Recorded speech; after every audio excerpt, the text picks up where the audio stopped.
Halo Sobat Dunia Seribu Besar, semoga Sobat selalu diberi kesehatan, panjang umur, dan rizki yang melimpah, amin.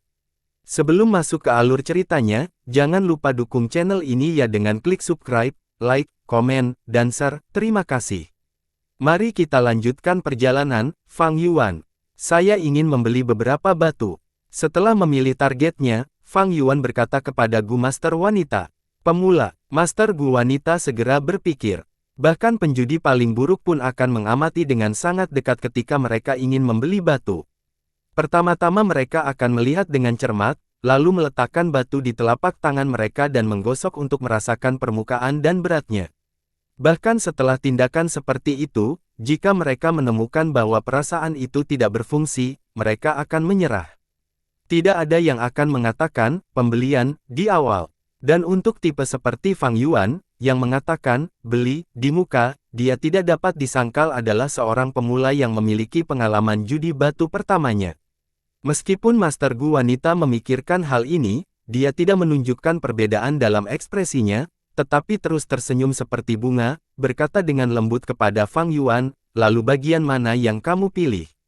Fang Yuan menunjuk dan berkata, bagian ini. Dia segera mengambilnya. Fang Yuan menunjuk lagi dan berkata, bagian ini. Dia merasa bingung, tidak menyangka anak muda ini membeli 2 potong. Sepertinya anak muda ini adalah tipe yang banyak berjudi, dia mengevaluasi secara mental. Tapi selanjutnya, Fang Yuan menunjuk lagi, dan potongan ini, potongan itu, saya membeli semuanya. Master Gu Wanita tercengang, merasa sangat terkejut, dia tidak bisa menahan diri untuk tidak menilai Fang Yuan lagi. Sepertinya anak muda yang tampak biasa ini memiliki latar belakang keluarga yang sangat baik. Kalau tidak, bagaimana Master Gu biasa memiliki uang cadangan untuk dibelanjakan seperti ini? Memikirkannya, senyum Gu Master Wanita menjadi lebih lembut dan ramah. Berpikir bahwa anak muda di depannya adalah pelanggan sejati. Ini adalah kegembiraan yang tak terduga. Namun, Fang Yuan mengejutkannya sekali lagi saat dia menunjuk ke batu emas ungu terjauh. Oh ya, dan 2 bagian itu juga. Master Gu Wanita tidak bisa menahan perasaan terkejut secara internal, tuan muda mana ini dari desa Gu Yue. Sepertinya dia adalah pewaris cabang keluarga utama. Jika saya bisa berhubungan dengannya, saya mungkin tidak perlu tinggal di sini dan bekerja keras sebagai petugas toko lagi. Dengan pemikiran ini, senyum Gu Master Wanita menjadi lebih lembut, dan dia bahkan melihat ke arah Fang Yuan dengan menggoda. 6 batu ditempatkan di depan Fang Yuan. Fang Yuan mengeluarkan 60 batu purba dan menyerahkannya kepada Master Gu Wanita. Tindakan pembayarannya menarik perhatian semua Master Gu lainnya di tenda. Aduh, seseorang akan berjudi rok. Kami telah menonton selama lebih dari 1 jam, tetapi kami belum bertindak. Sekarang seseorang mencobanya, sebaiknya kita menonton. Itu seorang siswa, dia benar-benar mengeluarkan 60 batu purba sekaligus, keluarganya pasti kaya. Dia terlihat seperti Greenhorn, berjudi batu tidak mudah. Dia akan terluka sangat parah. Para Gu Master berdiri di tempat, berdiskusi dengan lembut, semua mengarahkan pandangan mereka ke arah Fang Yuan. Tuan muda, apakah Anda ingin membuka batu di tempat? Sarang perjudian kami menyediakan layanan gratis untuk membuka batu. Master Gu Wanita dengan lembut menasihati, mengirimkan tatapan menggoda dengan matanya. Fang Yuan menggunakan sudut matanya untuk melihat kerumunan, bibirnya melengkung menjadi senyum misterius. Dia melambaikan tangannya, menolak Master Gu Wanita. Emas ungu adalah warna keberuntungan saya, dan ini pertama kalinya saya bertaruh, itu sangat berarti. Aku akan membuka batu-batu itu sendiri. Mata Master Gu Wanita bersinar lebih terang, berpikir, sikap heroik ini, seperti yang diharapkan dari seorang tuan muda yang kaya. Tidak pernah dalam mimpinya dia bisa membayangkan bahwa Fang Yuan bisa dikatakan tidak memiliki kerabat di desa Gu Yue, seorang pengembara tanpa dukungan, harus mengandalkan dirinya sendiri untuk segalanya. Jadi bagaimana jika kamu punya uang? Aku ingin tahu anak kaya mana ini, datang ke sini untuk menyia-nyiakan uang hasil jerih payah orang tuanya. Anak muda yang bodoh, bagaimana seseorang bisa memilih batu berdasarkan warna keberuntungan? Menghela nafas, tindakan ini mirip dengan melemparkan batu purba ke dalam air, dan menunggu untuk melihat riak untuk bersenang-senang. Para Master Gu di tenda langsung kehilangan kegembiraan mereka. Setelah berpikir bahwa Fang Yuan adalah anak yang hilang, harapan mereka yang sudah rendah menghilang begitu saja. Beberapa Gu Master bahkan mengalihkan pandangan mereka dan berbalik untuk terus memeriksa fosil di counter. Perubahan pada sekelilingnya sama sekali tidak mempengaruhi keadaan pikiran Fang Yuan. Dia tanpa ekspresi mengaktifkan esensi purba di dalam lautan purbanya, menuangkannya ke Moonlight Gu. Saat berikutnya, tanda bulan sabit di telapak tangan kanannya memancarkan cahaya biru redup seperti air. Fang Yuan menggunakan tangan kanan ini untuk meraih batu emas ungu, memegangnya di telapak tangannya. Selanjutnya dia menutup jari-jarinya dan perlahan menggosok permukaan fosil itu. Cahaya biru terus bersinar, gelombang cahaya beriak seperti air saat batu emas ungu menyusut ukurannya, sejumlah besar bubuk dari serutan batu jatuh dari celah jari-jari Fang Yuan, mendarat di karpet tenda. Tuan muda memiliki pekerjaan tangan yang bagus.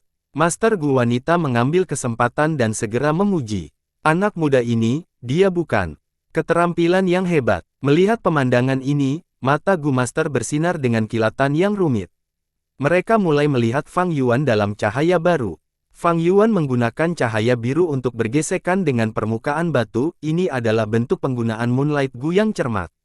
Biasanya, seseorang harus menggunakan Moonlight Gu selama 2 hingga 3 tahun untuk dapat mencapai level ini. Dengan usia dan identitas siswa Fang Yuan, mampu melakukan ini benar-benar luar biasa. Lihat, dia menggunakan spesialisasi klan Gu Yue kita, Gu Cahaya Bulan. Beberapa Master Gu menemukan ini dan langsung merasa bangga, mendapatkan kasih sayang untuk Fang Yuan. Tapi membuka batu dengan metode ini, masih terlalu kasar. Beberapa Gu Master yang lebih tua dan lebih berpengalaman menggelengkan kepala.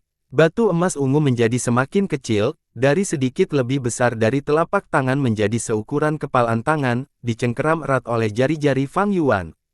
Cahaya biru semakin intensif saat fosil itu menjadi seukuran mutiara. Hingga akhirnya, yang tersisa adalah tumpukan bubuk batu, jatuh di atas karpet untuk membentuk bukit kecil. Ini adalah batu padat, tidak ada cacing Gu di dalamnya. Seperti yang diharapkan, dia tidak dapat diandalkan. Para Gu Master menggelengkan kepala.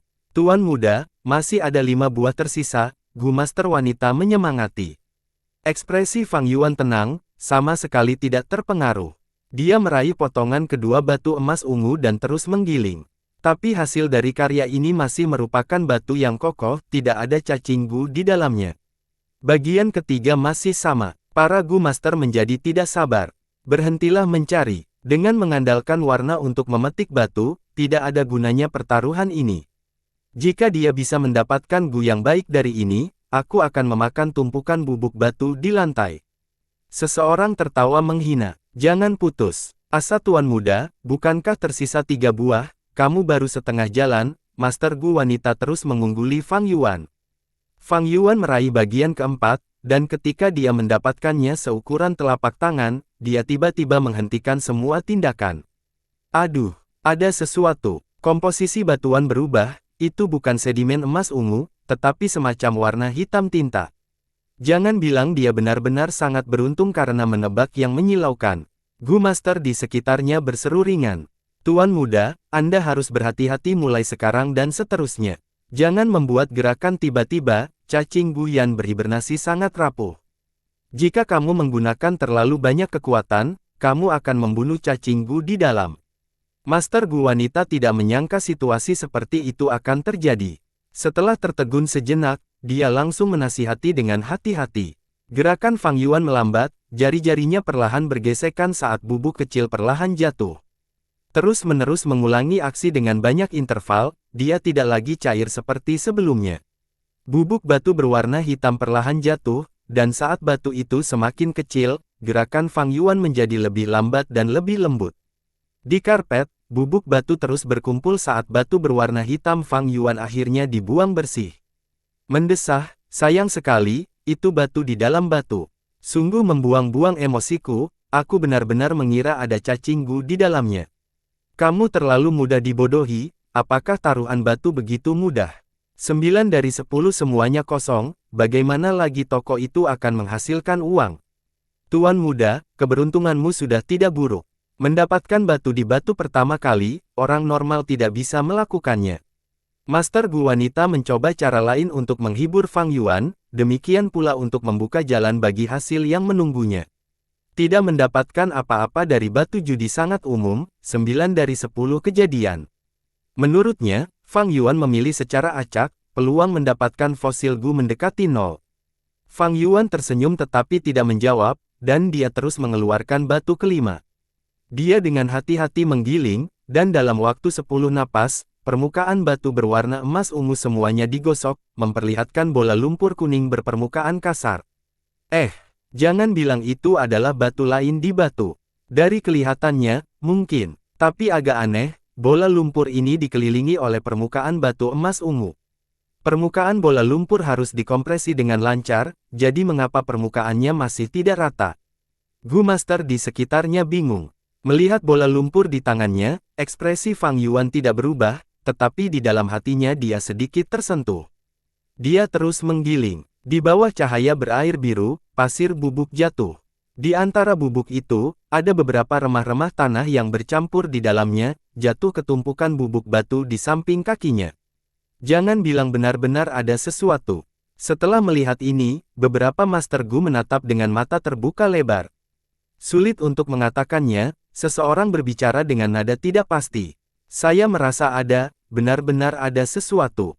Yang lain berbicara dengan lembut. Bola lumpur kuning berangsur-angsur berkurang karena gesekan, dan ketika seukuran telapak tangan, seseorang menerobos masuk ke tenda. Anak muda, tunggu. Aku, Jia Jinseng, akan membelinya. Gerakan Fang Yuan terhenti, sekaligus, para Master Gu di tenda semua memusatkan perhatian mereka pada orang ini. Dia tampak muda di luar, penampilannya sekitar 20 hingga 25 tahun.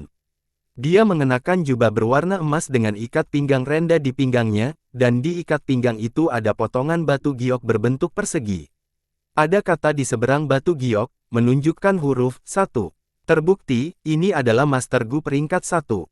Untuk tetap menjadi Master Gu peringkat 1 pada usia 20 tahun, sepertinya bakatnya tidak bagus. Tapi status orang ini agak unik. Melihatnya, para Master Gu di tenda semua membungkuk dan menyapanya, berkata bersama, bawahanmu menyapamu, Tuan Muda Kedua. Tuan Muda Kedua, dia menyebut dirinya Jia Jinseng sebelumnya, apakah dia saudara tiri dari pemimpin karavan pedagang, Jia Fu? Ini berarti mengatakan, sarang judi batu ini dibuka olehnya. Tapi sekarang dia tampak ikut campur, sepertinya dia melanggar aturan sarang judi, Gu Masters berbicara dengan lembut. Benar, saya penjaga toko-toko ini. Adik laki-laki, keluar untuk berjudi di usia yang begitu muda, apakah kamu tidak takut dengan omelan keluargamu? Saya akan menawarkan 40 batu purba sekarang untuk membeli bola lumpur di tangan Anda. Bagaimana menurutmu? 40 batu purba sudah banyak dan mungkin tidak ada Gu di dalamnya, tetapi hari ini saya dalam suasana hati yang baik. Jadi melihat bahwa ini adalah pertama kalinya Anda berjudi, saya tidak ingin Anda kehilangan segalanya, jadi saya akan mengembalikan sebagian dari modal Anda. Jia Jinseng dengan cepat berjalan di depan Fang Yuan dan berkata, 40 batu purba. Fang Yuan mengangkat alisnya sedikit dan menatap Jia Jinseng dengan sudut matanya, tertawa dingin, sepertinya kamu ingin membeli fosil bola lumpur yang aku miliki secara paksa. Pembelian paksa merusak aturan sarang perjudian. Selanjutnya Anda sekarang berada di Gunung King Mao, Anda ingin menggertak anggota klan Gu Yue seperti saya di depan semua orang. Petik 2. Aduh. Setelah mendengar kalimat terakhir Fang Yuan, semua Master Gu lainnya tidak bisa menerimanya dan permusuhan tumbuh tak terkendali dalam diri mereka saat mereka melihat ke arah Fang Yuan. Ekspresi mereka terhadap Jia Jinseng juga menjadi tidak ramah. Jia Jinseng mengira anak berusia 15 tahun seperti Fang Yuan akan mudah dihadapi, mudah dibujuk dengan beberapa kata. Tetapi untuk berpikir Fang Yuan ini memiliki kemampuan seperti itu, dan dengan satu kalimat, dia menyebabkan Jia Jinseng berada dalam kesulitan seperti itu.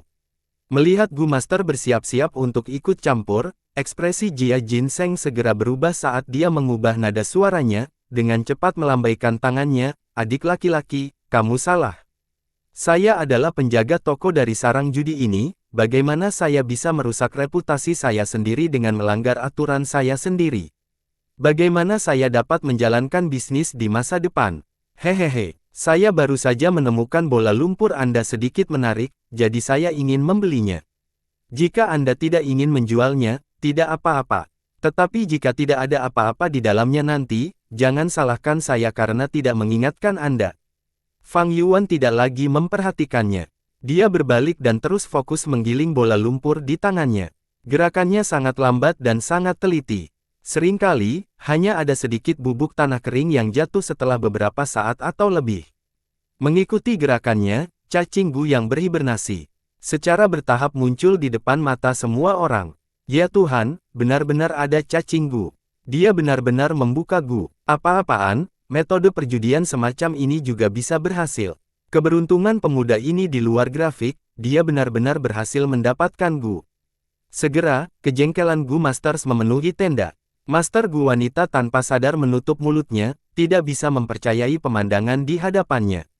Sebagai petugas toko, di sepanjang jalan dia telah mengunjungi banyak desa pegunungan, melihat semua jenis orang dan semua jenis pelanggan, tetapi dia belum pernah melihat adegan komedi seperti itu. Benar-benar ada Gu. Cahaya dingin melintas di mata Jia Jinseng saat dia membenci dan menyesal di dalam hatinya. Hal yang paling dia benci adalah dimanfaatkan. Sarang judi yang dia buka ini, dia telah menempatkan banyak metode pengawasan. Begitu seorang pelanggan hendak membuka Gu, dia akan menerima berita itu dan biasanya akan membelinya secara paksa. Tapi sekarang Fang Yuan berada di dalam sarang judinya, mendapatkan Gu di bawah matanya. Jia Jinseng bisa merasakan jantungnya berdarah. Apa yang dia dapatkan adalah kodok Gu. Seluruh tubuhnya berwarna kuning dari kepala sampai kaki. Perutnya berwarna kuning muda, dan punggungnya berwarna kuning kecoklatan, ditutupi dengan banyak bisul jerawat, penuh dengan nodul dan yang merupakan karakteristik khas dari spesies kodok. Sekilas, itu terlihat sedikit mengerikan. Itu tidak besar, hanya seukuran telapak tangan. Memegangnya di telapak tangan mirip dengan memegang 2 hingga 3 telur. Ekspresi Fang Yuan tenang di bawah segala macam kekaguman, kecemburuan, dan kejengkelan, dengan hati-hati menyebarkan esensi purbanya dan menyuntikkannya ke dalam tubuh katak. Pada saat ini, Gu sedang disempurnakan oleh Fang Yuan. Cacing Gu yang diperoleh dari dalam fosil biasanya sangat lemah. Mereka tidak hanya memiliki sedikit atau tidak ada kekuatan yang tersis, kesadaran mereka juga malas, membuat mereka tidak berdaya dan tidak dapat melawan. Dengan demikian, mereka dapat dengan mudah disempurnakan oleh Master Gu. Setelah dibangunkan oleh Fang Yuan, katak Gu membuka matanya perlahan, dan perutnya sedikit bergetar, dengan lembut memanggil. Berkoak. Suaranya lembut tetapi itu membuat ekspresi semua orang sangat menarik. Perbedaan nilai antara Gu yang masih hidup dengan yang sudah mati sangat besar. Ini Gu hidup, dia benar-benar membuka Gu hidup. Seseorang menggosok matanya, tidak bisa mempercayai ini. Ini kodok kulit lumpur, sialan, itu benar-benar kodok kulit lumpur. Seseorang mengenali identitas katak Gu dan berteriak gelisah. Pemuda ini benar-benar punya keberuntungan, mengapa saya tidak memiliki keberuntungan seperti itu di pihak saya? Seseorang menghela nafas, dipenuhi dengan emosi rumit seperti iri, kecemburuan, dan kebencian. Tuan muda, selamat. Ini sampai saat ini, pertama kalinya saya melihat cacing Gu yang begitu berharga. Guru Gu wanita terkejut tanpa kata-kata, matanya berkilauan dengan kehidupan. Ini sebenarnya kodok kulit lumpur. Ini adalah cacing Gu peringkat 2 yang langka, nilainya bernilai 500 batu purba.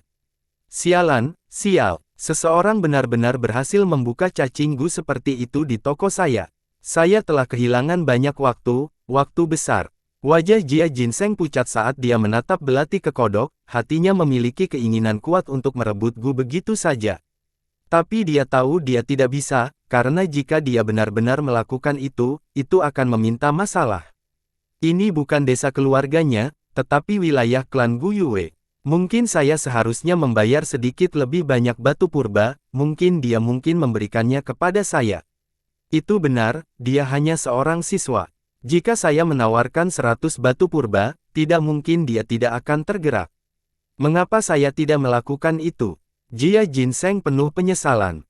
Tidak, mungkin anak muda ini tidak tahu barang-barangnya. Meskipun dia membuka kodok kulit lumpur, saya seharusnya bisa menekan harganya dan membelinya. Hati Jia Jinseng telah memperbarui harapan. Tetapi pada saat berikutnya, sedikit harapan ini tanpa ampun dihancurkan oleh kata-kata Fang Yuan.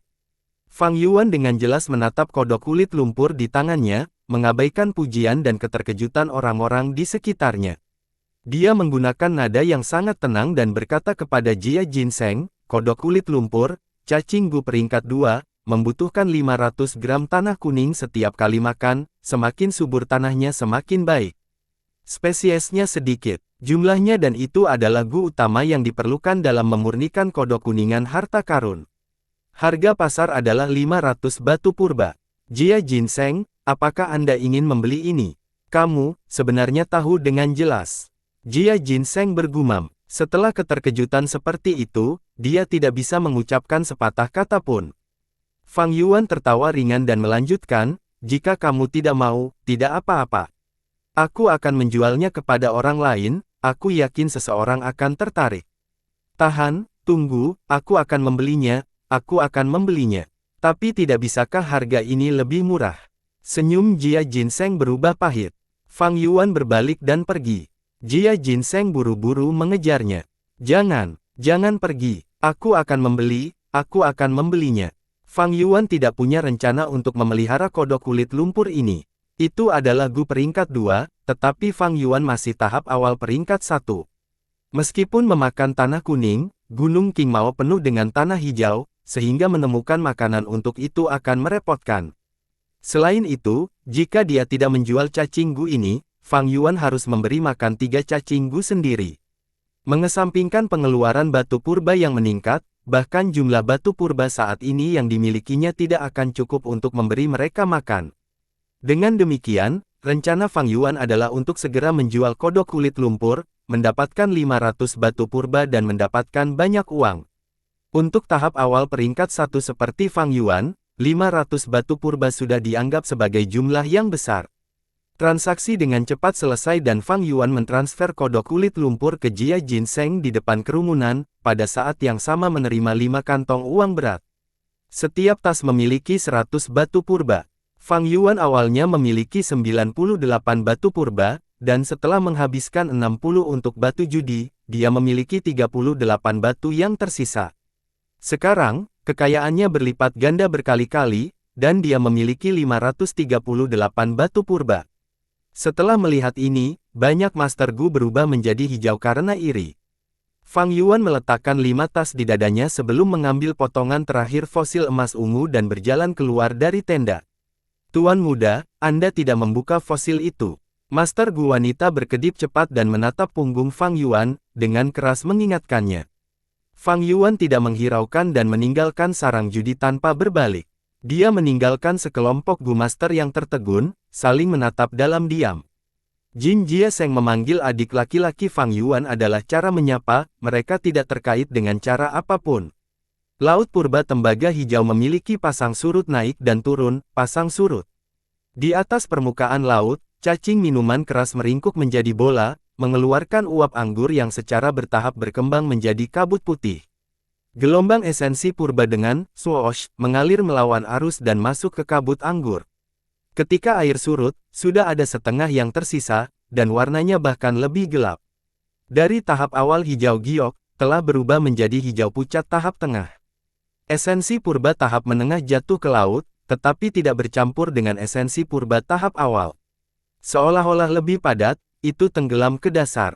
Dengan demikian, situasinya menjadi bahwa lapisan atas laut purba dipenuhi dengan esensi purba tahap awal, sedangkan bagian bawah adalah esensi purba tahap menengah. Seiring berjalannya waktu, kabut anggur beredar di dalam lubang. Di bawah penyempurnaan cacing minuman keras, akhirnya, esensi purba tahap awal terus berkurang, sedangkan esensi purba tahap tengah berangsur-angsur meningkat. Dapat dilihat dengan mata telanjang di mana esensi purba tahap tengah lapisan bawah secara bertahap naik, sedangkan esensi purba tahap awal lapisan atas terus menurun, tetapi juga naik di permukaan laut. Saat Fang Yuan menyempurnakan esensi purbanya, dia mengekstraksi esensi alami dari batu purba pada saat yang sama, dengan cepat mengisi kembali esensi purba yang menyusut di bukaannya. Akhirnya, laut purba 45% di bukaannya sepenuhnya disempurnakan menjadi esensi purba tahap menengah. Banyak berkat esensi purba tahap tengah, atau saya tidak akan bisa membuka batu 5 kali di sarang judi. Duduk dalam posisi teratai di tempat tidurnya, Fang Yuan secara bertahap membuka matanya. Saat ini sudah larut malam. Setelah dia keluar dari sarang judi, dia tidak berkeliling toko lain, melainkan kembali ke akademi. Meskipun berada di pinggiran desa Gunung Guyue, sebagai Master Gu tahap awal peringkat 1, memiliki 538 batu purba masih terlalu banyak.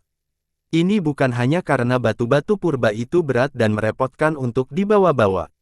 Itu juga menarik keinginan orang lain, dalam arti lain, itu akan membahayakan nyawanya. Jika ada peringkat 1 tahap atas, atau bahkan peringkat 2 yang mendambakan asetnya, dengan kemampuan Fang Yuan saat ini dia tidak akan bisa bersaing. Kekayaan datang dan pergi, tetapi manusia mati karena kekayaan, itu menyedihkan. Yang menggelikan adalah bahwa banyak orang di dunia ini tidak dapat memahaminya. Perahu manfaat membawa banyak orang, tetapi juga telah menenggelamkan banyak orang lain. Bibir Fang Yuan melengkung menjadi seringai dingin saat dia melihat batu purba putih abu-abu di tangannya. Batu purba lengkap seukuran telur bebek. Tetapi batu di tangannya, karena telah diekstraksi dari setengah esensinya, adalah seluruh lingkaran lebih kecil. Fang Yuan tidak menyesalinya. Semuanya memiliki keuntungan dan kerugian.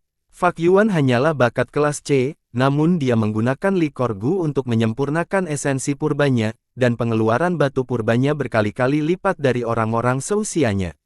Namun karena inilah dia mampu mengatasi kurangnya bakatnya. Jika kecepatan kultivasi yang sebenarnya bisa dihitung, dia akan bisa menempati peringkat 3 pertama. Fang Yuan memasukkan kembali batu purba ke dalam kantong uangnya dan mengeluarkan fosil emas ungu terakhir itu. Dia membeli total 6 fosil di sarang judi dan membuka 5 di tempat, membawa yang terakhir kembali. Matanya bersinar saat dia mengaktifkan Moonlight Gu, menggiling dengan 5 jari, perlahan membedah batu. Fosil emas ungu berangsur-angsur menyusut di bawah riak biru, dan akhirnya digiling menjadi ketiadaan, meninggalkan tumpukan bubuk di tanah. Fang Yuan tidak terkejut, karena dalam perjudian batu, Anda kalah 9 dari 10 kali. Bahkan dengan pengalaman 500 tahunnya, dia hanya bisa mengelola 8 kerugian dari 10 kali. Dan dalam 2 kali sisanya, itu tergantung pada apakah itu Gu hidup atau Gu yang mati. Gu mati pada dasarnya tidak memiliki nilai. Adapun Gu hidup, mereka mungkin bukan jenis cacing Gu yang langka, dan bahkan jika itu adalah Gu yang sangat berharga, seseorang mungkin menarik krisis yang mengancam jiwa karenanya. Tingkat kultivasi Fang Yuan saat ini masih sangat rendah, itu berada di tingkat bawah Master Gu. Kodok kulit lumpur yang dia peroleh sebelumnya, jika bukan karena fakta bahwa ini adalah desa Gunung Guyue, itu mungkin telah direnggut secara paksa oleh Jia Jinseng itu. Perjudian tidak pernah menjadi cara untuk mengembangkan kekayaan keluarga, dan sebenarnya itu adalah penyebab kebangkrutan dan hutang yang lebih besar. Ini bukan jalur pengembangan yang ingin diambil Fang Yuan. Meskipun fosil emas ungu terakhir tidak memiliki cacing Gu, Fang Yuan tidak kecewa. Faktanya, dia melihat tumpukan bubuk batu dan secara bertahap tersenyum. Memang, motif utamanya memasuki sarang judi adalah untuk tumpukan bubuk batu ini. Kodok kulit lumpur itu hanyalah sesuatu yang dia dapatkan karena kenyamanan. Dia secara pribadi membuka fosil itu, dan selain dia, tidak ada yang tahu kebenaran dari hasil ini. Sejak hari itu, dia bisa mengklaim bahwa cacing minuman keras terbangun dan ditundukkan dari fosil emas ungu. Ide ini luar biasa. Pertama, tidak ada yang bisa mengkonfirmasi cacing Gu apa yang sebenarnya ada di fosil. Siapa yang berani mengatakan bahwa cacing minuman keras tidak bisa berhibernasi di dalam fosil emas ungu? Itu sangat mungkin. Kedua, dia memiliki beberapa saksi mata. Dia membuka kodok kulit lumpur, yang akan meninggalkan kesan kuat pada Gu Master di sarang judi. Ketiga, bahkan jika seseorang tanpa henti menanyainya, dia bisa mendorong segalanya ke keberuntungannya. Keberuntungan adalah sesuatu yang tak terduga. Bahkan jika seseorang mencurigai bahwa ini adalah cacing minuman keras biksu anggur bunga, melawan alasan seperti keberuntungan, mereka tidak akan tahu bagaimana berdebat melawan Fang Yuan. Di dalam ruangan gelap, ekspresi Fang Yuan tidak menyenangkan. Menutupi satu sisi mirip dengan menutupi api dengan kertas. Akan ada hari di mana dia akan terungkap. Untuk menyingkirkan ancaman tersembunyi seperti cacing minuman keras, dia harus menyerang terlebih dahulu. Ini adalah gaya Fang Yuan. Selain itu, dia telah memikirkannya dengan hati-hati, dan dalam proses kultivasi yang akan mengikuti, dia perlu mengekspos cacing minuman keras. Untuk Gu peringkat 1 seperti cacing minuman keras, itu sangat berharga bagi Master Gu peringkat 1. Tetapi untuk Master Gu peringkat 2, itu tidak lagi kompatibel untuk mereka. Jadi bahkan jika ini terungkap, yang akan saya dapatkan hanyalah perhatian, tetapi itu tidak akan mempengaruhi situasi keseluruhan, sehingga tidak perlu dikhawatirkan. Ini tidak seperti jangkrik musim semi dan musim gugur. Jika jangkrik musim semi dan musim gugur terungkap, saya mungkin mati dengan kematian yang mengerikan di saat berikutnya. 500 tahun pengalaman dalam menangani masalah telah membuat Fang Yuan sangat akrab dengan mentalitas manusia, dengan setiap pikiran mereka jelas seperti hari baginya. Warisan Flower Wine Traveler dan kodok kulit lumpur, di antara ingatanku ini adalah satu-satunya dua harta karun di sini, dan sekarang setelah aku peroleh, yang bisa aku lakukan selanjutnya hanyalah kultivasi bertahap dan teguh. Fang Yuan menghela napas dalam-dalam dan mengendurkan tubuhnya, merasakan rasa lelah yang kuat menyelimutinya. Budidaya Laut Purba Agu Master tidak bisa menggantikan tidur. Fang Yuan menarik selimutnya dan berbaring di tempat tidurnya, matanya masih setengah terbuka. Meskipun ada 500 batu purba yang tersembunyi di bawah tempat tidur, serta banyak pot anggur bambu hijau, dia masih merasakan urgensi dan bahaya. 500 batu purba ini sudah menjadi bentuk batas. Dari berkembang menjadi penurunan, Fang Yuan jelas bahwa untuk selanjutnya pengeluaran batu purbanya hanya akan menjadi lebih besar. Tapi penghasilannya sebagian besar berasal dari pemerasan teman-teman sekelasnya. Dia semakin merasakan pertumbuhan dan peningkatan teman-teman sekelasnya. Terutama dalam beberapa pemerasan baru-baru ini, Gu Yue Mo Chen, Qi Chen, dan saudaranya Gu Yue Fang Zheng, telah meningkat pesat dalam tendangan dan pukulan mereka. Sebelumnya dia hanya membutuhkan 1 atau 2 serangan untuk menjatuhkan mereka, tetapi sekarang dia membutuhkan 5 atau 6. 3 hingga 4 penjarahan lagi, dan pukulan dan tendangan mereka akan dipoles sepenuhnya.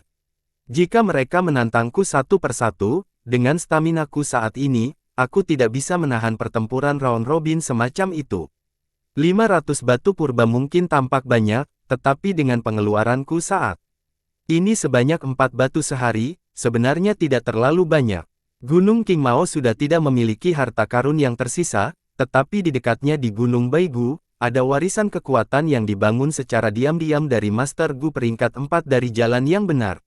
Mendesah, itu masih bermuara pada harta karun biksu anggur bunga yang terlalu sedikit, hanya memberiku cacing minuman keras. Masih ada dinding gambar film itu, mungkin saya bisa menjualnya ke pedagang tertentu di karavan. Fang Yuan berpikir saat kelopak matanya semakin berat sampai dia akhirnya tertidur. Pada hari kedua di sore hari saat istirahat makan siang, Fang Yuan pergi ke distrik perbelanjaan di luar desa pegunungan lagi. Karena banyak dari mereka yang harus bekerja di siang hari, tidak banyak penduduk desa di area tenda. Fang Yuan berjalan ke area tempat penjual menjual rumput intim tadi malam, menurut ingatannya. Dia meraih hanya untuk melihat gerobak kosong, masih di tempat. Seekor burung unta menyeret gerobak itu. Ia berdiri di tempat dengan bangga, ukuran tubuhnya sebesar burung unta sambil memiliki penampilan ayam, punggung makhluk itu menonjol menjadi sudut melengkung. Sepasang sayap lebar dikumpulkan di sisi tubuhnya, bulu-bulunya sangat cerah dalam 7 warna. Kepala ayam itu terangkat tinggi, sisir ayam merahnya yang besar seperti mahkota batu akik, berkedip dengan kilau permata di bawah sinar matahari. Sepertinya saya masih terlambat, rumput intim terjual habis. Sayang sekali, jika aku bisa membeli beberapa kati rumput intim, aku akan bisa menyimpan cukup banyak batu purba. Langkah kaki Fang Yuan berhenti saat dia berjalan menjauh dan terus menjelajah lebih dalam ke area itu. Ayo, cicipi anggur lezat dari semua desa yang berbeda. Ada lebih dari 100 jenis anggur di sini, seperti anggur rumput lentera, anggur 9 lagu dengan aftertaste yang kuat, sumur naga kuno yang ringan dan elegan, lagu batu bunga yang manis dan asam, gudang tua 100 musim semi yang menggugah selera, keracunan 3 musim gugur yang kaya dan harum yang kaya. Di depan ember bundar biru di depan tenda, seorang asisten toko sedang menjajakan dengan penuh semangat. Sebuah cahaya melintas melalui tatapan Fang Yuan saat dia segera menjadi tertarik. Dengan belokan, dia memasuki toko anggur. Dekorasi di toko anggur sangat unik. Di bagian paling dalam tenda, ada konter panjang. Seorang Gu Master ditempatkan di sana, dengan puluhan kepik kristal seukuran keranjang anyaman di belakangnya, menempel di dinding kain tenda. Di lantai tidak ada karpet, melainkan bebatuan gunung dan tanah yang tidak tertutup. Di antara tanah, jamur berwarna cerah tumbuh. Jamur ini memiliki segala macam warna, terlihat bulat dan sedikit lucu. Beberapa sebesar meja, sementara yang lain pendek seperti bangku.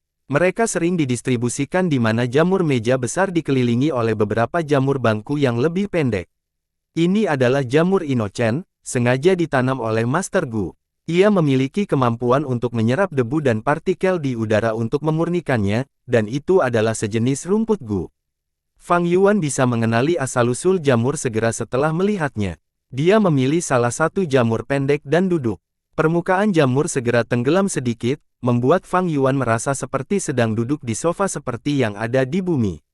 Tuan muda, ini katalog anggur, apakah Anda ingin melihatnya? Seorang asisten toko berjalan mendekat. Fang Yuan melirik katalog anggur dan menyadari bahwa anggur di sini lebih mahal daripada anggur bambu hijau. Aku akan minum secangkir anggur monyet. Fang Yuan meletakkan katalognya. Secangkir anggur monyet. Asisten toko berbalik dan berteriak. Di konter, Master Gu peringkat 1 mendengar dan segera membungkuk untuk mengeluarkan cangkir anggur bambu. Selanjutnya dia mengambil cangkir anggur dan berbalik, menghadap tenda. Di dinding tenda biru ada puluhan kepik kristal, kepala menghadap ke bawah dan ekor menghadap ke atas, diam-diam menempel di dinding seolah-olah itu hanya dekorasi untuk tenda. Kepik kristal ini juga merupakan jenis Gu. Perutnya kosong, karena sering digunakan oleh Gu Master untuk membawa cairan berharga. Tubuh mereka transparan, seolah-olah terbuat dari kristal. Dari luar, orang dapat melihat bahwa di dalam perut kepik, berbagai jenis minuman keras dapat ditemukan. Master Gu dengan cepat menemukan kepik kristal yang berisi anggur monyet di antara mereka. Dia meletakkan cangkir anggur bambu di corong kepik, dan dengan lembut membelai kerangka luar kepik dengan tangannya yang lain.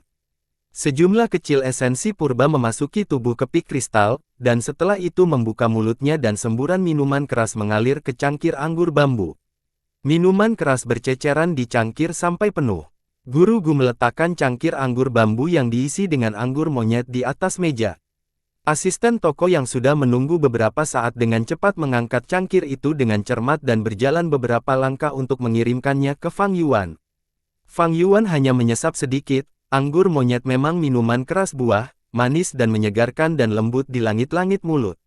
Dia berhenti minum, tetapi sebaliknya dengan pikiran, Fang Yuan memanggil cacing minuman keras. Cacing minuman keras putih dan gemuk berubah menjadi kilatan cahaya putih dan melengkungkan busur di udara. Dengan celepuk, itu mendarat di cangkir anggur. Anggur berceceran di mana-mana, ditaburkan ke meja jamur. Cacing minuman keras dengan gembira berputar-putar di cangkir anggur, dan anggur monyet terlihat berkurang dengan mata telanjang. Dalam beberapa waktu napas, cangkir itu mengering, dengan tidak ada satu tetes pun yang tersisa. Ini cacing minuman keras. Master Gu di konter berteriak, matanya berbinar. Dia adalah Master Gu peringkat 1 dengan bakat grade D, hanya bisa mengikuti karavan pedagang dan bekerja di toko anggur ini. Tujuannya adalah untuk melihat-lihat sambil menemukan peluangnya. Cacing minuman keras dapat memurnikan esensi purba dan menaikkannya ke seluruh alam. Untuk Master Gu peringkat 1, itu bisa dikatakan sebagai cacing Gu yang sangat berharga. Bukankah ini kesempatan yang dia cari dengan susah payah? Tuan muda ini, apakah Anda punya rencana untuk menjual cacing minuman keras ini? Dia dengan bersemangat mendekat, ekspresi ketulusan di matanya. Fang Yuan menggelengkan kepalanya, menolaknya dengan sikap yang ditentukan, bangkit untuk pergi setelah itu. Motifnya kali ini adalah untuk mengungkapkan cacing minuman keras yang dimilikinya, dia tidak pernah berpikir untuk menjualnya. Tuan muda, tolong tunggu. Saya benar-benar tulus tentang ini, mungkin kita bisa duduk dan berdiskusi. Master Gu dengan enggan mengikuti Fang Yuan ke pintu masuk tenda, tetapi Fang Yuan tidak menunjukkan tanggapan apapun kepadanya. Pada akhirnya dia hanya bisa berdiri di tempat, ekspresinya sangat menyesal saat dia melihat pandangan belakang Fang Yuan berbelok di sudut dan menghilang ke tengah cakrawala. Tanpa disadari, matahari berangsur-angsur terbenam saat bulan sabit menggantikannya. Di malam hari, sinar bulan bersinar terang tetapi dikuasai oleh banyak lampu jalan di toko-toko pedagang. Toko pedagang malam ini dipenuhi dengan bisnis. Fang Yuan terjepit ke kiri dan ke kanan saat dia masuk, mendengar segala macam percakapan secara tidak sengaja. Toko-toko biasanya buka selama 3 hari 3 malam.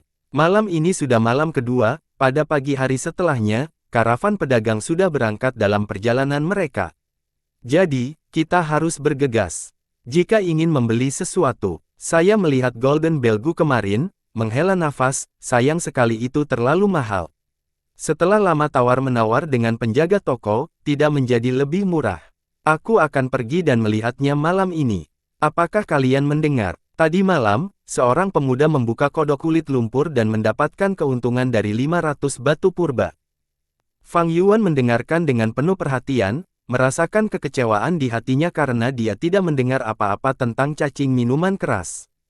Cacing minuman keras hanyalah cacing Gu peringkat 1 tetapi sangat berarti bagi Master Gu peringkat 1, namun tidak berguna bagi Master Gu peringkat 2 atau peringkat 3 karena mereka tidak dapat menyempurnakan esensi purba mereka lebih jauh dengannya.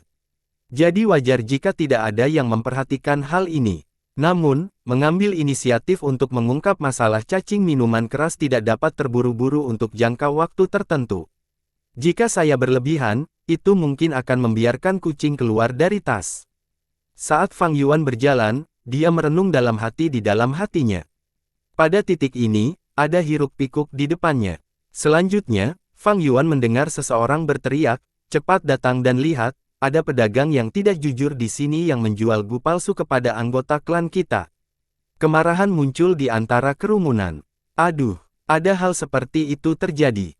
Pergi dan lihat cepat, toko mana yang berani menipu anggota klan kita. Fang Yuan mengikuti kerumunan dan bergerak menuju keributan juga. Apa yang bertemu matanya adalah sekelompok orang yang mengelilingi mulut tenda merah besar, kerumunan besar mengerumuni itu. Beberapa menonton dengan rasa ingin tahu sementara yang lain menatap dingin, tetapi sebagian besar orang diselimuti dengan rasa marah. Di luar tenda berdiri 2 orang. Salah satunya adalah Master Gu peringkat 2 muda, yang pakaiannya menunjukkan bahwa dia jelas berasal dari klan Gu Yue.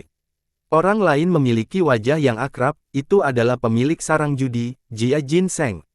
Guru Gu muda memegang cacing Gu hitam di tangannya, mengangkatnya dan berteriak kepada kerumunan, "Klan saya, orang di depan saya ini menjual saya Gu palsu kemarin. Berbohong padaku bahwa itu adalah babi hutan hitam, dan menjualnya kepadaku seharga 250 batu purba. Berpikir bahwa ketika saya sampai di rumah untuk menyempurnakannya, saya menyadari bahwa itu bukan Black Boar Gu tetapi hanya cacing gemuk bau biasa." Jia Jinseng tertawa dingin, "Jangan tuduh saya salah. Sejak kapan saya memberitahu Anda bahwa itu adalah Black Boar Gu? Bukti apa yang Anda miliki?"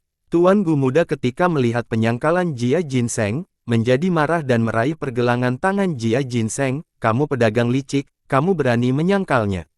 Kamu benar-benar berani berbohong padaku dari klan Gu Yue di Gunung King Mao itu sendiri, apakah kamu mencoba mencari kematian? Lepaskan aku." Jia Jinseng juga sangat marah saat dia menjentikkan pergelangan tangannya, menamparkan tangan guru Gu muda, "Jika kamu ingin mencari masalah dan memeras uang, kamu harus menemukan target yang lebih baik. Aku tidak takut padamu. Kakakku adalah Jia Fu, Master Gu peringkat 4, apa yang bisa kamu lakukan padaku?" Anda, Guru Gu muda menatap dengan mata terbelalak, tetapi tidak berani mengambil tindakan. Nama Master Gu peringkat 4 sudah cukup untuk mengintimidasinya. Bah, Jia Jinseng meludahi tanah, mengangkat kepalanya dan menatap Tuan Gu muda, tertawa jijik, "Kaulah yang ingin memanfaatkan Gu yang murah. Bukankah Anda menggunakan otak Anda untuk berpikir, mengapa Gu babi hitam yang dapat meningkatkan kekuatan Master Gu, menjadi cacing Gu yang langka, dijual bahkan lebih murah daripada cacing minuman keras?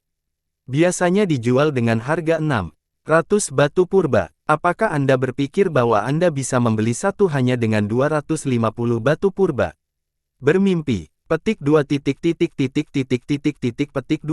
Gu Master muda mengertakkan gigi, wajahnya memerah saat dia gemetar karena marah, dadanya terbakar karena marah penghinaan. Ada obrolan di antara orang-orang saat mereka menjadi gelisah, berdiskusi dengan marah. Tetapi tidak ada yang berani melangkah, karena status Master Gu peringkat 4 Jiafu seperti bukit raksasa di depan mereka, menstabilkan kerumunan.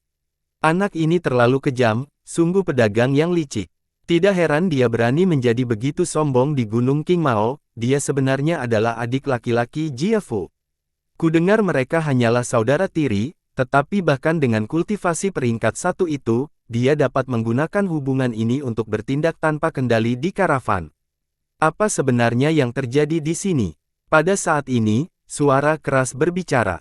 Jiafu ada di sini. Pemimpin ada di sini untuk menyelesaikan perselisihan, semua orang menyerah. Diskusi terhenti saat semua orang berpisah dan membentuk jalan sempit di antara mereka. Seorang Master Gu Parubaya yang memiliki tubuh pendek berotot ditambah dengan perut raksasa, masuk. Dia mengenakan jubah kuning lengan panjang, menjadi pemimpin karavan pedagang, Jiafu. Tuan Jiafu, salamku. Tuan Gu muda sangat marah tetapi tidak berani mengatakan apa-apa.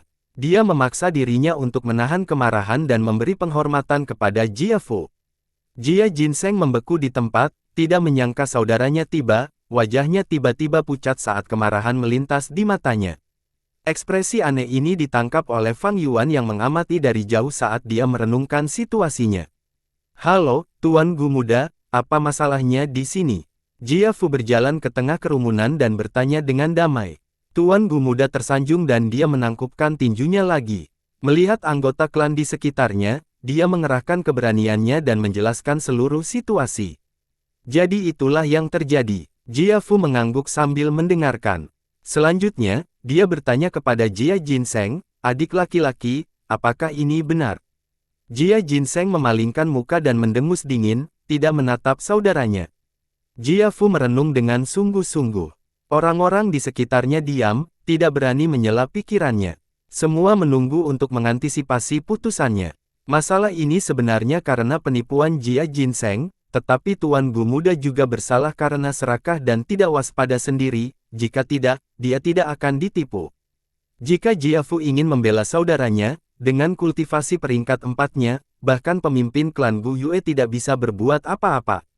Jiafu berpikir sejenak sebelum akhirnya berbicara. Saya telah memahami situasinya, saudara laki-laki saya bersalah atas masalah ini, menyebabkan pemuda ini menderita kerugian dan membeli produk palsu, saya benar-benar minta maaf. Mengatakan demikian, dia menangkupkan tinjunya ke arah Gu Master muda. Tuan Jiafu, Master Gu muda sebagian besar terkejut, dan dengan cepat berkata dengan rendah hati, kamu adalah Master Gu peringkat 4, aku hanya peringkat 2, ini terlalu berlebihan bagiku, terlalu banyak. Jiafu melambaikan tangannya, hehe, ini tidak ada hubungannya dengan tingkat kultivasi, saya bertindak tidak memihak terlepas dari kemampuannya. Kesalahan adalah salah, saya minta maaf kepada Anda atas nama karavan pedagang. Adapun kompensasi, bagaimana dengan ini, Anda kehilangan 250 batu purba, jadi saya akan memberi kompensasi 2 kali lipat jumlah itu kepada Anda atas nama keluarga Jia. Dia segera melaksanakan janjinya, saat seorang pengikut mengeluarkan 5 kantong uang dan menyerahkannya kepada Gu Master muda di depan umum. Setiap kantong uang diisi penuh, masing-masing berisi 100 batu purba. Tuan Gu muda mengambil alih kantong uang, sangat kewalahan sehingga dia tidak bisa mengatakan apa-apa. Namun, saya punya saran untuk Anda. Jiafu melanjutkan dan mengingatkan, babi hutan hitam Gu sangat langka, karena mampu meningkatkan kekuatan Gu Master secara permanen. Meskipun hanya peringkat 1, sangat sulit ditemukan di pasaran. Setiap kali muncul di pasar, itu akan segera dibeli. Harganya sekitar 600 batu purba. Mencoba mendapatkannya dengan 250 batu purba tidak praktis. Junior telah belajar pelajarannya. Guru Gu muda membungkuk dalam-dalam kepada Jiafu sebagai rasa terima kasih. Sorak-sorai meletus dari kerumunan. Tuan Jiafu brilian, luar biasa, seperti yang diharapkan dari Sir Jiafu. Sebagai Master Gu peringkat 4, dia tidak menggunakan statusnya untuk menggertak pihak yang lebih lemah. Sir Jiafu benar-benar adalah panutan dari jalan yang benar. Tidak, tidak. Jiafu tersenyum, menangkupkan tinjunya ke arah kerumunan, dengan rendah hati berkata, bisnis keluarga Jia kami mendasarkan prinsip kami pada kepercayaan dan kejujuran. Semuanya, saudara laki-laki saya masih muda dan bodoh, suka mengerjai orang lain.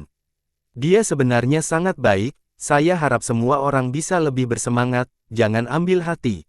Sorak-sorai kerumunan menjadi lebih keras. Ekspresi Jia Jinseng jelek saat dia menginjak tanah dan berjalan ke tenda. Selanjutnya dia berjalan keluar dari belakang tenda. Fang Yuan melihat ini dalam hati, berpikir dalam hatinya, sepertinya dinding gambar di tempat biksu anggur bunga bisa dijual. Biksu anggur bunga telah menggunakan foto audio Gu untuk merekam tindakan jelek pemimpin klan Gu Yue generasi keempat. Sebelum dia meninggal, dengan kemarahan di hatinya, menggunakan foto audio Gu dan menamparnya ke dinding, membuat dinding gambar. Gambar dinding gambar terus berputar, menunjukkan kebenaran kepada orang-orang. Dengan tujuan memaksimalkan keuntungannya, Fang Yuan sudah lama ingin menjual dinding gambar ini. Dia percaya bahwa dua keluarga klan lainnya di Gunung Qingmao, keluarga Bai dan keluarga Xiong akan sangat tertarik dengan dinding gambar ini. Tetapi untuk menjual ini secara pribadi akan sangat tidak pantas. Kultivasinya terlalu lemah dan jika dia membawa dinding gambar ini ke desa lain, dia bisa dengan mudah dibungkam. Bahkan jika transaksi itu berhasil dan dia berhasil kembali dengan selamat, tidak ada rahasia yang akan tetap menjadi rahasia selamanya. Dan begitu terungkap kepada petinggi Gu Yue, dia akan dikeluarkan dari keluarga klan paling baik. Sesuai dengan rencana Fang Yuan, dia masih perlu memanfaatkan klan Gu Yue. Jadi, cara paling aman adalah menjualnya kepada pedagang tertentu di karavan. Semuanya adalah orang luar, dan tidak terlibat dalam perselisihan antar desa, sehingga itu adalah pilihan terbaik baginya. Hanya dalam satu hari, karavan ini akan meninggalkan desa pegunungan Gu Yue dan mengarah ke keluarga Xiong atau keluarga Bai. Fang Yuan dapat mengurangi risikonya seminimal mungkin dengan menjual kepada mereka, itu adalah metode yang paling aman. Satu cangkir lagi. Anggur, di mana anggurnya? Cepat ambilkan aku anggurnya, apakah kamu takut aku tidak bisa membayar? Jia Jinseng membanting meja jamur saat dia melolong.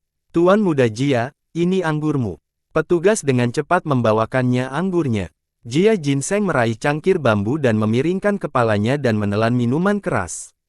Anggur yang enak. Dia tertawa keras, terdengar kasar dan suram. Dengan keras, dia meletakkan cangkir di atas meja dan melolong lagi. Ambilkan aku gelas lagi, aku ingin sebanyak yang bisa kamu berikan. Para petugas tidak berani menyinggung perasaannya dan hanya bisa melakukan apa yang dia katakan. Untungnya, rumah anggur ini sudah penuh dengan orang. Tidak hanya meja jamur yang penuh dengan orang, bahkan jalan-jalan di sekitarnya pun penuh sesak dengan orang. Temperamen mabuk Jia Jinseng tidak terlalu aneh di jalan yang ramai ini. Jia Jinseng minum cangkir demi cangkir, ingin menenggelamkan kesedihannya. Dengan punggung menghadap ke kerumunan, tidak ada yang mengamati bahwa saat dia minum, dua garis air mata yang jelas mengalir di pipinya. Siapa yang akan tahu tentang rasa sakitnya, kesedihannya? Orang yang penuh kebencian harus memiliki sisi menyedihkannya, sebaliknya. Setiap orang memiliki cerita mereka sendiri.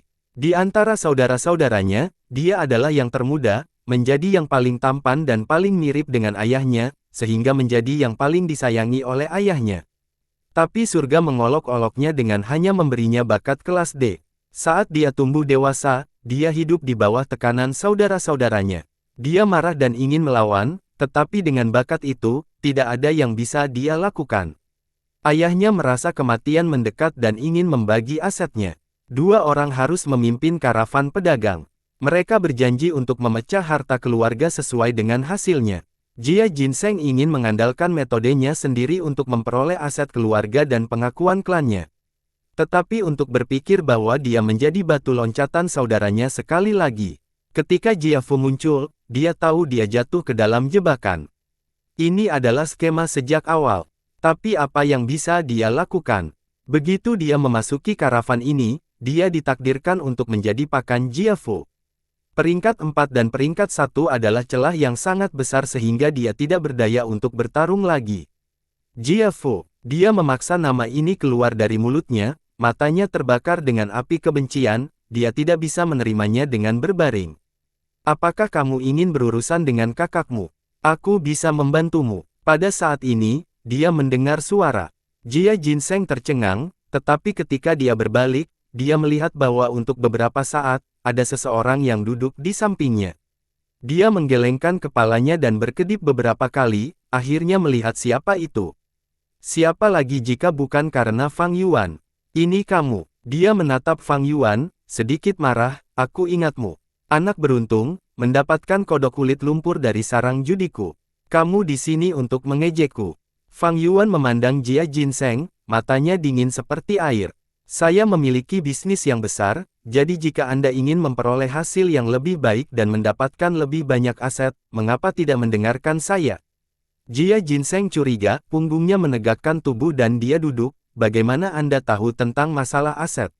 Rahasia ini tidak mudah diketahui oleh orang luar, tetapi Fang Yuan dengan mudah dapat menebaknya. Bisnis keluarga Jia bukanlah rahasia, bagaimana bisa menghindari orang yang ingin tahu? Fang Yuan tertawa dingin dan memikirkan kenangan dari kehidupan sebelumnya. Kepala keluarga Jia adalah sosok legendaris yang memulai dari awal. Dia menghasilkan kekayaannya melalui karavan pedagang dan menghidupkan kembali desa keluarga Jia. Dia berangsur-angsur menjadi tua, dan ketika dia bisa merasakan bahwa waktunya sudah habis, dia menyuruh anak-anaknya membentuk karavan berpasangan dan sesuai dengan hasil mereka, membagi aset. Semakin baik mereka melakukannya, semakin banyak aset keluarga yang mereka dapatkan. Tapi putra sulungnya Jia Fu dan putra keduanya Jia Gui sangat berbakat. Setelah berkompetisi selama 6 hingga 7 tahun, mereka masih belum bisa sampai pada kesimpulan, dan bahkan setelah kepala keluarga meninggal, tidak ada pemenang yang jelas. Setelah kepala keluarga Jia meninggal, ada sejumlah besar aset. Saat bersaing memperebutkan aset, konflik kedua bersaudara itu meningkat dan keduanya meminta bantuan eksternal, menyebabkan persaingan skala besar. Akhirnya, keduanya meninggal. Keluarga Jia yang makmur dengan cepat juga gagal dengan cepat, menyebabkan orang membicarakannya dengan takjub. Jia Jinseng menyipitkan matanya, karena penjelasan Fang Yuan tak terbantahkan. Menurutnya, sejak ayahnya menyatakan pembagian aset, sudah 2 tahun. Tidak ada tembok yang tidak dapat ditembus di dunia, jadi bahkan jika seseorang mengetahuinya, itu tidak aneh. Kekhawatirannya yang sebenarnya adalah apakah ini jebakan lain oleh Jia Fu. Tapi bagaimanapun juga, tidak ada salahnya mendengarkan. Fang Yuan tidak segera berbicara. Dia mengamati sekeliling. Ini adalah gudang anggur yang sama yang dia masuki pada sore hari. Penjaga toko beroperasi secara mandiri, dan pada malam hari, toko itu ramai dengan bisnis. Berdiskusi di sini adalah tempat yang jauh lebih aman daripada lingkungan yang tenang, karena dapat menghindari penyadapan cacing gu tertentu. Dia mengaitkan jari-jarinya ke Jia Jinseng. Pinjamkan aku telingamu. Jia Jinseng dengan sedih mendengus, tetapi masih memiringkan kepalanya ke depan. Setelah mendengar deskripsi Fang Yuan, dia mengerutkan kening dan menatap Fang Yuan dengan dingin. Bisnis ini melibatkan 3 keluarga di Gunung Qingmao, dan kami para pedagang membenci terlibat dalam perselisihan orang lain. Kamu dikirim ke sini oleh Jia Fu untuk menyakitiku, kan? Fang Yuan sudah lama mengharapkan dia curiga. Dia tidak repot-repot menjelaskan, tetapi bangkit dan pergi. Hehe, kalau begitu, aku akan berbicara dengan kakakmu. Jia Jinseng menyipitkan matanya, menatap Fang Yuan. Hanya sampai Fang Yuan meninggalkan toko anggur, dia kehilangan kesabarannya. Dia mengejar keluar tenda dan menyusul Fang Yuan, jangan pergi, kita bisa berbicara. Fang Yuan meletakkan kedua tangannya di belakang punggungnya, menatapnya dari samping, dengan dingin berkata, aku tahu kamu curiga padaku, tetapi sekarang kakakmu menangkapmu dengan kuat, kamu hampir selesai. Jika Anda memilih untuk percaya pada saya, masih ada harapan, jika tidak, Anda akan hancur.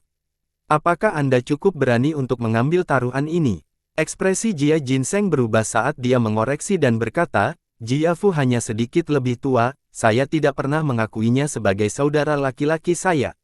Tapi kamu benar, aku mengambil taruhan ini. Fang Yuan berkata dengan sungguh-sungguh, 2000 batu purba, tidak ada tawar-menawar. Jia Jinseng tertawa pahit, terlalu mahal, perdagangan ini melibatkan risiko tinggi. Semakin besar risikonya, semakin besar imbalannya. Fang Yuan menggelengkan kepalanya, sikapnya tegas, jika kamu menjualnya kepada kedua keluarga itu, kamu hanya akan mendapatkan lebih banyak. Jia Jinseng mengangguk, menunjukkan sedikit keseriusan, ini saya percaya, selama bertahun-tahun ini keluarga Bai telah berkembang pesat, dan bakat kelas A bernama Bai Ningbing telah muncul baru-baru ini, dia memiliki masa depan yang cerah di depan. Situasi Gunung Qingmao secara bertahap berubah. Dominasi keluarga Gu Yue Anda goyah, dan jika saya menjual ini ke keluarga Bai, setidaknya saya bisa mendapatkan 2 kali lipat. Mendengar pemahaman Jia Jinseng tentang situasi Gunung Qingmao, Fang Yuan tidak bisa menahan diri untuk tidak mengevaluasinya lagi, berpikir, Jia Jinseng ini, bagaimanapun juga dia masih anggota keluarga pedagang, bukan generasi kedua yang tidak berguna itu. Jia Jinseng menghela nafas, terlepas dari apakah ini jebakan, saya melompat masuk. Aku berjanji padamu, 2000 batu purba itu. Namun, saya ingin melihat barang dagangannya dulu. Tentu saja, ikutlah denganku. Fang Yuan tertawa saat dia memimpin jalan. Jia Jinseng sudah terjebak di dalam guci, dan situasinya sepenuhnya dalam genggaman Fang Yuan. Bersambung.